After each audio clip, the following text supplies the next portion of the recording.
ఇక సృష్టి కేసులో నేటితో డాక్టర్ నమ్రత కస్టడీ ముగియనుంది. నిందితులను కోర్టులో ప్రవేశపెట్టున్నారు పోలీసులు. ఇక డాక్టర్ నమ్రతపై మరో 4 కేసులు నమోదయ్యాయి. డాక్టర్ నమ్రతపై మరో 4 రోజుల పాటు విచారించారు పోలీసులు. ఇక A3 కళ్యాణి, A6 సంతోషులను 3 రోజుల పాటు విచారించనున్నారు.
ఇదే అంశానికి సంబంధించి మరింత సమాచారం మా కరెస్పాండెంట్ లిఖిత అందిస్తారు.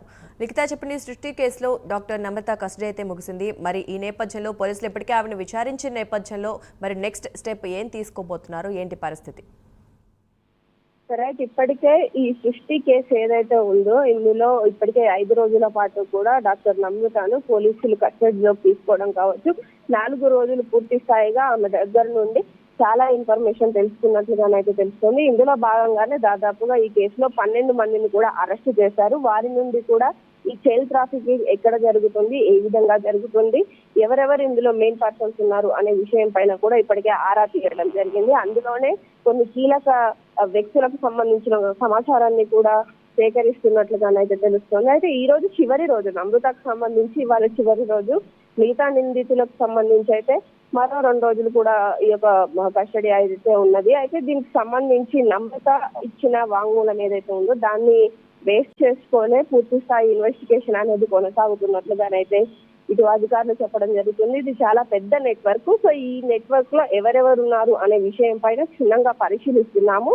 అందులో ఎంతమంది ఏ విధంగా ఇన్వాల్వ్ అయి ఉన్నారు అనే విషయం పైన కూడా ఆరా తీస్తున్నట్టుగానైతే తెలుస్తుంది. పూర్తి స్థాయిగా ఇందులో ఉన్న ప్రభుత్వ అధికారులు ఎవరైతే ఉన్నారో వాళ్ళు కూడా వీళ్ళకి ఏ విధంగా పరిచయము, ఏంటి, అసలు లైసెన్స్ లేకుండా నమ్రత ఏ విధంగా యొక్క ఫెర్టిలిటీ సెంటర్స్ ని నడుపుతుంది అనే విషయం పైన కూడా పూర్తి స్థాయిలో ఆ వివరాలన్నీ కూడా సేకరిస్తున్నట్లుగానైతే అధికారులు చెప్తున్నారు. ఆ వివరాలను బేస్ చేసుకునే నెక్స్ట్ స్టెప్ తీసుకోనున్నట్లుగానైతే తెలుస్తోంది. ఈ రోజు పూర్తి స్థాయిలో మరికొన్ని వివరాలు తెలిసే అవకాశం ఉంది. అందులో భాగంగా ఈ కేసు మరింత ముందుకు వెళ్లే అవకాశం ఉంది. అంతేకాకుండా ఇందులో బడాబాబులు ఎవరైతే ఉన్నారో వారిని కూడా త్వరలోనే కస్టడీకి తీసుకునే అవకాశాలు ఉన్నట్టుగానైతే పోలీసులు చెప్తున్న పరిస్థితి కనిపిస్తుంది. Thank you Likhita.